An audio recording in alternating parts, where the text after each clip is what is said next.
jacket, Trace. Good evening and welcome to the November 16th, 2023 Downers Grove Township meeting of the Board of Trustees. I'm calling the meeting to order. Let's stand for the Pledge of Allegiance. I pledge allegiance to the flag of the United States of America and to the republic for which it stands, one nation, under God, indivisible, with liberty and justice for all. Lorraine, would you call roll? Trustee Ferguson. Here. Trustee Riccardotti. Here. Trustee Hoyt. Here. And Trustee Oldham. Here. Supervisor Coltrane. Here. We have a quorum. First off, we have public comment, and with nobody here, we'll move on to the motion to approve the minutes of the board meeting of September 21st and October 19th as presented. I was not present at the one on the 21st, so we'll take that one first. And first off, do I have a motion to approve them? So the motion has them combined, no? Can we separate? We're going to vote separately. We can separate them? Yeah. Even though it says, It's referencing them, it's announcing to the world that we have two dates, but you can vote on them separately. okay, good. So, okay. So, We're doing- Can you make a motion? So, yeah, I so move for September 21st, 2023 minutes. and do I have a second? You have a second? Yeah. Any questions? All right, will you take roll? Okay, Trustee Ferguson. Aye. Trustee Riccardotti. Aye. Trustee Oldham. Abstain.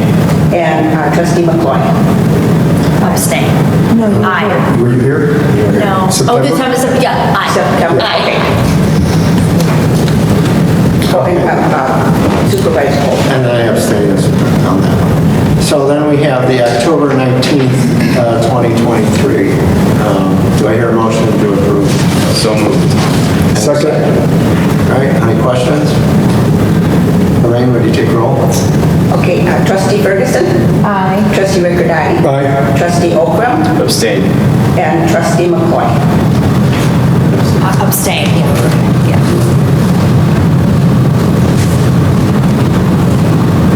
And Supervisor Coltrane. Aye. Okay, that passes.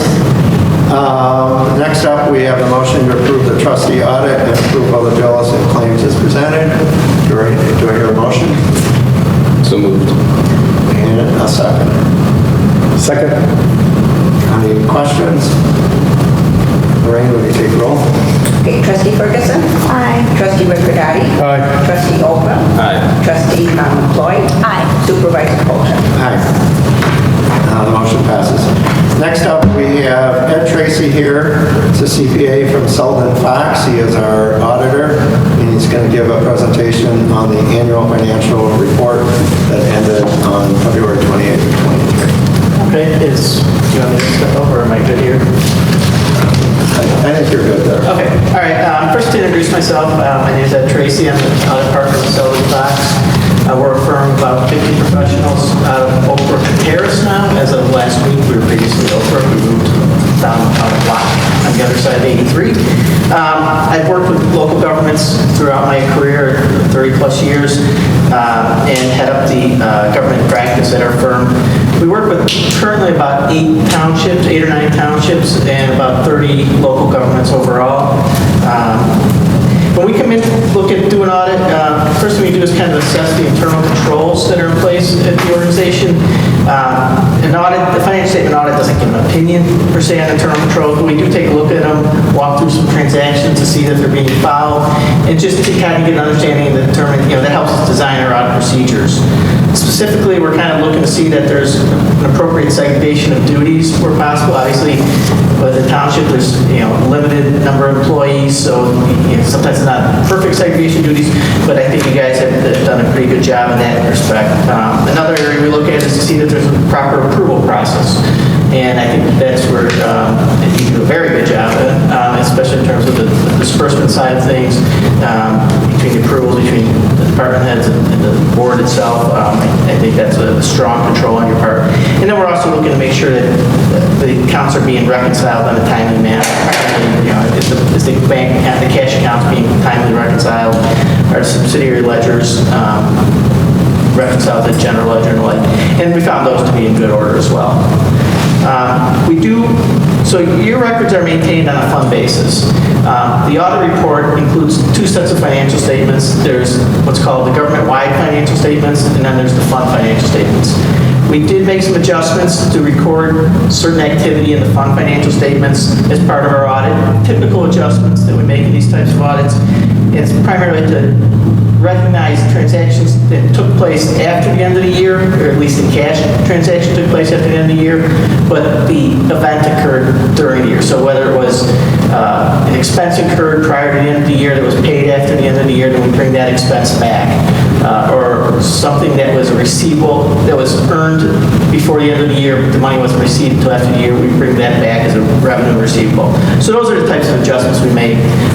There were a couple adjustments to recognize the effect of the prior auditor adjustments that didn't get put to the books.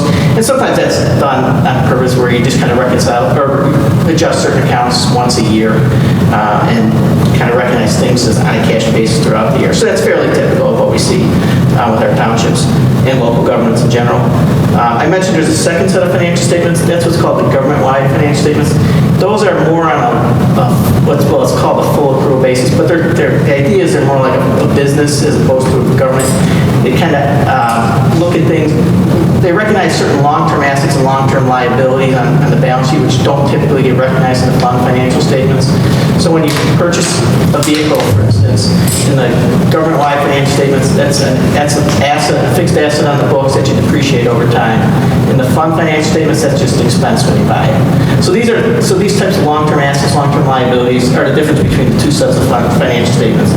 Specifically, fixed assets or capital assets, as they're called, your net pension asset or liability, and your compensated absences are the types of things that are treated differently. The net pension asset or liability, that's with IMRF, you make your annual contributions to IMRF, they're expensed in the fund financial statements. In the government-wide financial statements, we get an actuarial valuation report from IMRF, which gives a number as to what the future benefits, expected future benefits that will be paid that have been earned to date by your employees. So they do, it's actuarial calculation above my pay grade, and they determine a liability or in some cases an asset if you're considered an overfunded pension. Last year you were an overfunded pension. This year you're still an overfunded pension, but I mean last year you had a net pension asset. When I say last year, it's fiscal year 22. You had a net pension asset of like 3.8 million. This year was a net pension asset of a little over 100,000. That's what every IMRF member is seeing, because it's based on a number of factors, including how the investments being held at IMRF on your behalf perform. In 2022, calendar 2022, they didn't perform as well. So as a result, your net pension position decreased a little bit, but it's still overfunded plan, and IMRF as a whole is a very strong plan. And then you can see that by the fact that your contributions rates have been decreasing in recent years because of the fact that you've gotten to an overfunded position. So just some general, because we're a little removed from the end of the year right now, so I don't want to get too much into the detail of the numbers. But overall, the funds all performed pretty well. Your major funds, which are reported separately in the report, are your general town fund, your general assistance fund, and your road and bridge fund. And that's determined based on, they have to be more than 10% of your total assets, liabilities, revenues, or expenses. If any fund exceeds 10% of any one of those, it's considered a major fund. It's reported separately. The non-major funds, all the other funds are considered non-major funds. They're kind of grouped in one column on your financial statement. The general town fund had a positive bottom line of about $886,000, and that's after taking into consideration a transfer out of $100,000 to the capital projects fund. The general assistance fund had a positive bottom line of $31,000. and despite there being it was budgeted to lose about 50,000, so it came in better than budget. And the road and bridge fund had a positive bottom line of about 190,000 for the year, which also exceeded its budget, which was projected for a loss. And in all those funds, it was a case of revenues exceeding budget and expenditures or expenses being under budget. So it's an indication that, to me, when I see that, I see that, you're doing a good job of watching your expenses, not overspending line items, and, your revenues should be conservative, I guess. Really, the reason revenues were so far over budget this past year, were primarily replacement taxes, which really have increased significantly in the last year or two, and it's kind of got to do with the way the state of Illinois is handling some of that, and also some of the internet changes in the internet sales. I think it's had a little impact as well. And then it had some additional grant money this year, which also reflected, positive in the budget for actual variance for revenues. You had grant money that maybe was more than what you budgeted. So those are kind of the drivers on the revenue side. And the expense side it was pretty general across the board. Capital outlay is usually kind of budget for everything and do what you can. And so that's usually an area where some where expenses usually come in under budget. But it wasn't just there. It was also pretty much across the board where you generally were a little bit under budget throughout. So overall, very positive year. It was our first year. We were scheduled to come out the week, like a couple days after the fire, so it kind of pushed us back a little bit, but I certainly wanted to acknowledge all the hard work that Tammy and Paul and the rest of the team did to help us get through and able to complete our procedures. We certainly appreciated that. They were very responsive and very helpful, and so I want to make sure that I acknowledge that. Great, thank you very much. Any questions? Thank you, Mr. Tracy. Sure. All right. Next up on our agenda, we have a motion to approve Resolution 2023-1116-3, resolution for the appointment of James Hankey as trustee for Clarendon, Blackhawk, and Speedo Abatement District for the balance of the term of Peter Waz in a full term from December 3rd, 2023 to December 3rd, 2027. The balance of the term ends on December 3rd of 2023, and its full term starts December 3rd. So we only have a short period now of the current term, and then he'll have the four-year term. So any questions? Do I hear a motion? So moved. Second? Second. Okay, any discussion? Yeah, that was my question too. Pardon me? Is it a paid position? I do not believe it. I can't hear. Is it a paid position? I don't think it is. Not by us, not by No, us. not- If they have a budget, they could pay themselves. But I don't think they do. I don't think they do either. I think How can they pay, how do they collect money? How can they pay themselves? They have a line item They're on the budget. on the tax bill. The tax bill. I think. From the county or, Yeah. Not ours, but my bill in Clarendon Hills says them on it. so they're levying? Yeah, tiny, it's like, So then why do we approve their, because the law established them through a township law that gives us authority to appoint. okay, yeah, that was, Makes a lot of sense. Okay. Yeah. Okay, so now we can vote. Okay, all right. Trustee Ferguson? Aye. Trustee Rickardati? Aye. Trustee Okram? Aye. Trustee McCoy? Aye. Supervisor Coltrane? Aye. The motion passes. Let's see, the motion to approve Resolution 23-1116-1, Downers Grove Township 2024 Board of Trustee meeting schedule as presented. Just a little brief summary of it. It is the same as the county has, and they are, okay, so it will be January 18th, February 26th, the fourth Thursday. That's the one when we approve the budget. It is a different date. Normally it's the third, but to get the budget posted, we have to have 30 days. So that's why that one goes to the fourth date. And should I read this motion? I suppose somebody should read it into the record. Okay.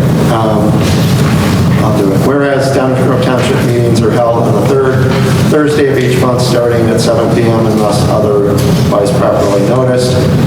Now therefore be it resolved that the Downers Grove Township Board of Trustees meeting scheduled for 2024 shall be January 18th, 2024, February 22nd, 2024, that's the fourth Thursday, March 21st of 2024, April 18th, May 16th, June 20th, July 18th, August 15th, September 19th, October 17th, November 21st, and December 19th, 2024. Be it further resolved that the above designated monthly meeting schedule shall be part of the Township Board meeting policy, and in subsequent years, the same schedule will be observed unless deemed differently by the Township Board.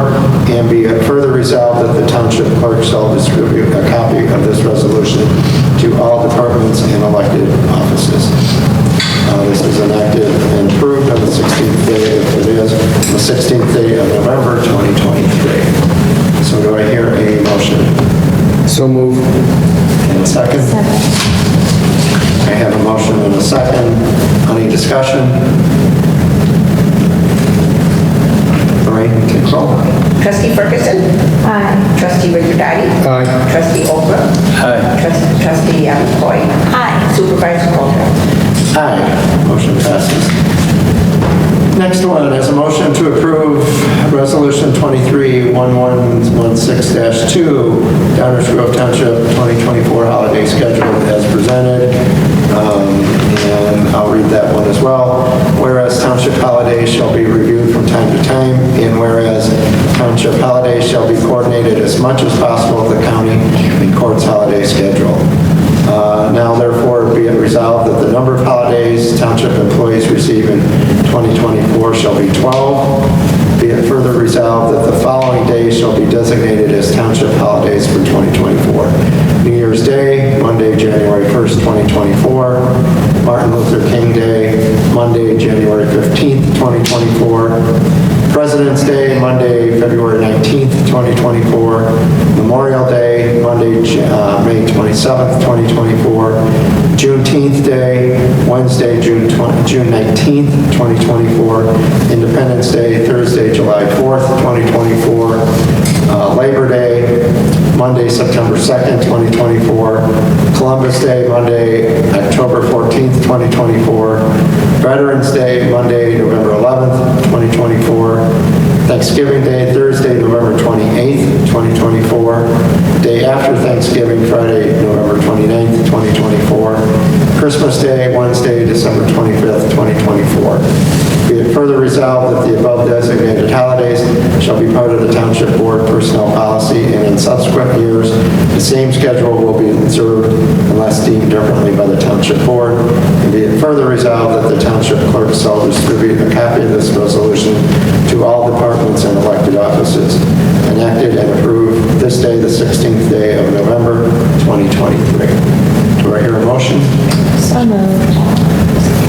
Second. Second. Any discussion? Lorraine, you're going to take roll.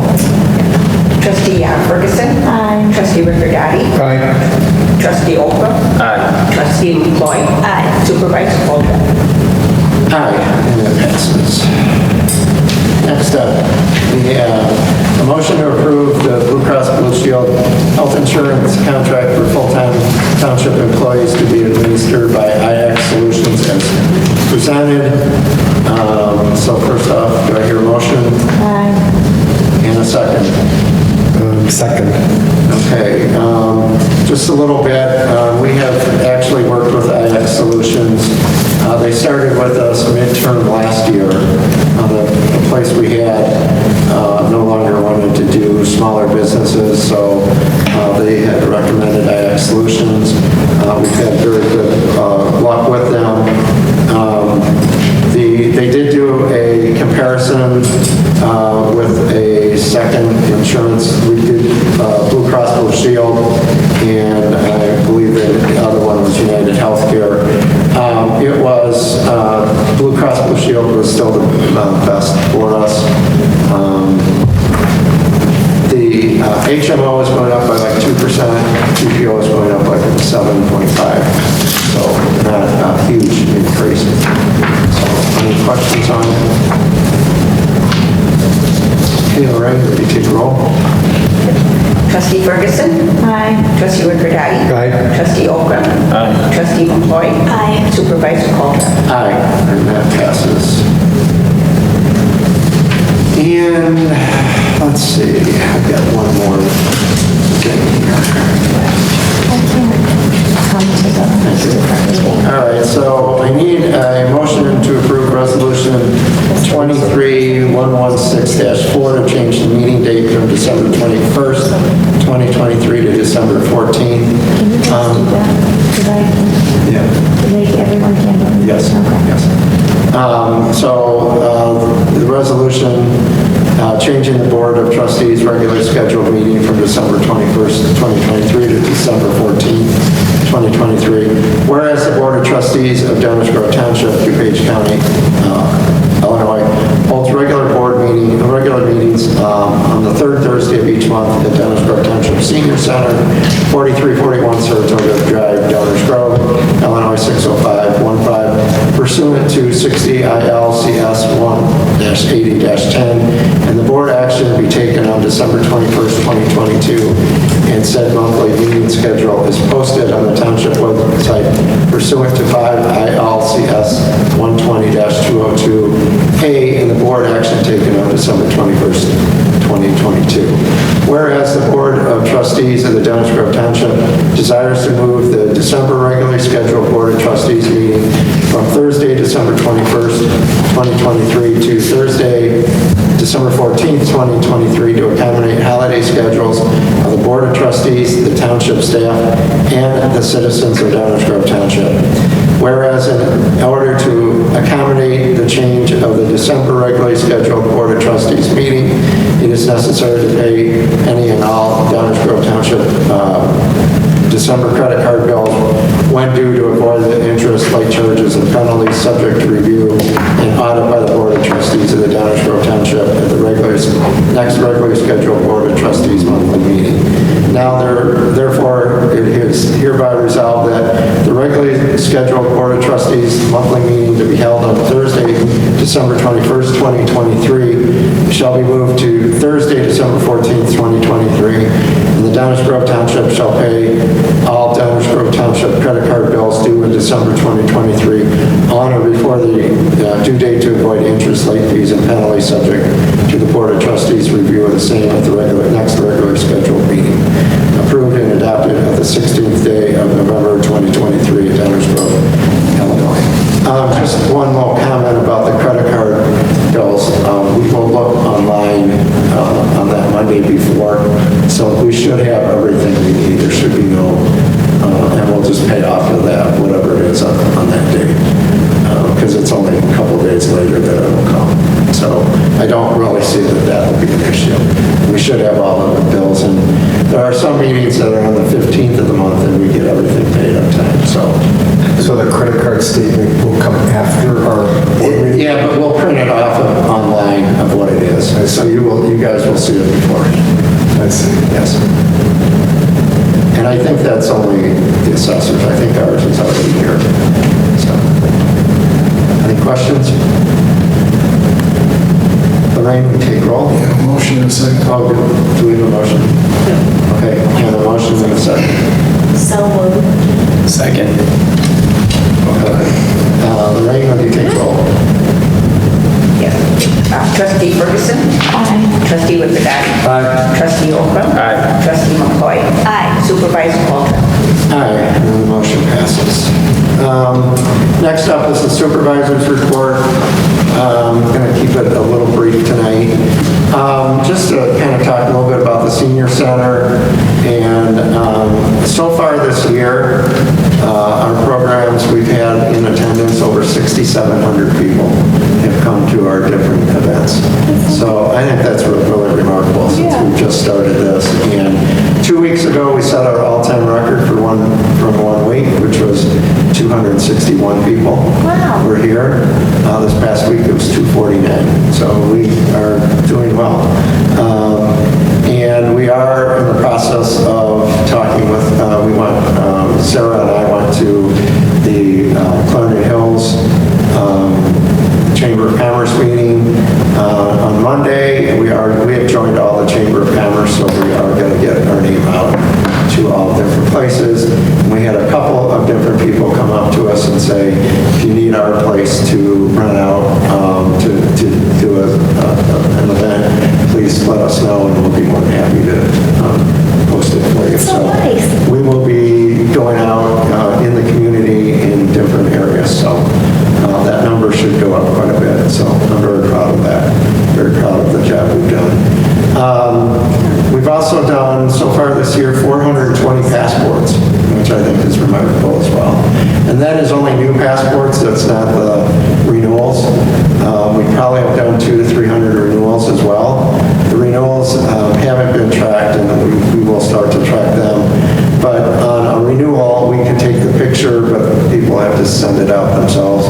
When we do a new passport, they come in, they fill out the paperwork, we take the pictures, we mail it in for them. The renewals, though, they have to do all that stuff themselves. We will still take the pictures and take that for them. So I think we've done a remarkable job on that. We now have someone here 5 days a week, so we can do them at any time. Friends for Downers Grove Township Seniors that help support this building. It's given us a lot of stuff. It's having a fundraiser December 4th at Neat Restaurant in Westmont. A portion of those proceeds that night will go to Friends. It is not only dine-in, but takeout as well. So if you want to just do a takeout, you don't have the time to come to the meeting, you can, order it, come pick it up, and take off. And just wanted to remind everybody too, we have the medical lending closet, which is, we've had 2 different places, retirement homes that have given us their stuff that they have. So we have plenty of wheelchairs, walkers, canes, crutches, things like that. So anybody can use them for up to 2 months. We do not charge for them. So it's just a little bit there. Any questions on that? I think the medical lending closet is the most underutilized, best thing that we offer. Yeah, it's nice. I just wish more people knew about it. Well, we just started it too. Well, it's been several months now, though. It's several months, right? But we're getting calls every day. So we are lending stuff out. We are, but yes. I don't know how you get that word out, other than the people here. Well, the people coming. Yeah, but it's not enough. It's not like you're going to advertise just like that there's a random medical lending closet. It's some weird thing to advertise. I feel like we can. It is. Can't we put it on a Facebook or something? Can't we? It has been on Facebook. Yeah, it's nice. And Yeah. it's in our brochure every month. So, Amongst this crew. and we're going to actually expand this a little bit to put stuff in from the township, put if the assessor or the highway want to do anything, they can have a page in this. So it's going to get out there a little bit more and more. So it is, yeah. I mean, it's just something, but we are getting calls, 2 or 3 calls some days, so good for it. So next up is the Highway Commissioner report. It's just the assessor's report with John. The assessors actually did not have one. So, Highway Commissioner, past month, the Highway Department has been working on the following projects. Our tree crew finished our brush pickup in Section 5, bringing our fall pickup to a close. Our tree crew also trimmed a few trees off of our work order list. We repaired several storm sewers in Farmingdale North, Lansfield, and Lake in the Woods subdivisions. These basins had sinkholes that formed in the road, which our crew patched and backfilled with gravel. We have a couple of rain days, which gave the crew a chance to remove grass, leaves, and debris from our storm basins. This happened earlier in the month when only a few leaves had fallen. Our fall street sweeping will pick up the remaining leaves shortly after the Thanksgiving holiday. We replaced culverts in Pleasant Hill, the Gardens, Liberty Park, Bruce Lake, and Brook and Ridge subdivisions. We are currently patching all of our open basin repair and culvert replacement spots. Most of them were mentioned in the past two bullet points, and the rest were left over from culverts we replaced with our Grade-All program. We are trying to finish our patching jobs this week since the asphalt plants usually close at Thanksgiving. We have two of our trucks set up for winter operations just in case we have a surprise snow. These trucks can salt our bridge decks, hills, and curves if we need them to. Sincerely, Andy Anderson. And we already had one snowfall on Halloween, so. With that, any old business that we need to discuss? Or any new business? And with that, I will take a motion to adjourn. So moved. Oh, go ahead. Second. Sorry. All in favor?